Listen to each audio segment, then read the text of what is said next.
C'est toujours compliqué. Avant de présenter mon budget, je voudrais remercier Jean-Paul Fontaine qui prend une part active pour me seconder efficacement dans mes missions et je le remercie chaleureusement pour son implication. L'abondance n'est plus de mise aujourd'hui.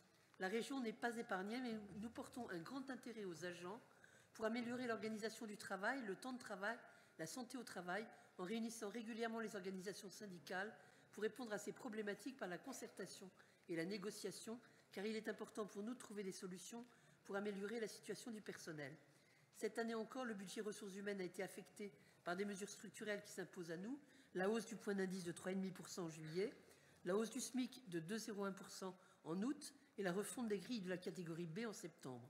En 2023, le glissement vieillesse technicité, les CAP avancement d'échelon, la hausse du SMIC, la revalorisation du régime indemnitaire dans les services pour les catégories A et la prime de précarité impacteront le budget pour 8 030 000 €. Néanmoins, nous nous engageons à recruter 1 000 agents dans les lycées dans les 3 ans à venir pour compenser les départs en retraite.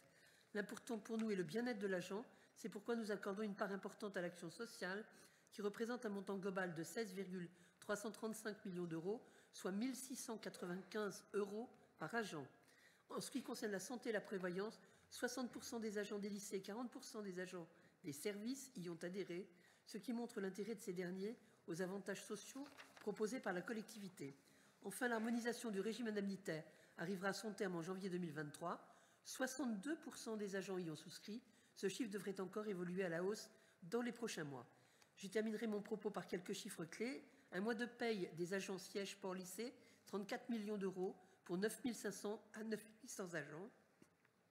La gestion du dialogue social, c'est plus de 80 instances, sans oublier l'organisation des élections professionnelles qui se tiennent du 1er au 8 décembre. Les mobilités ont généré 580 jurys, 185 comités de sélection ont été organisés dans les lycées, plus de 960 stagiaires ont été accueillis en région. Alors un grand merci à la DRH pour le travail considérable effectué pour accompagner les agents dans leur quotidien. Je vous remercie.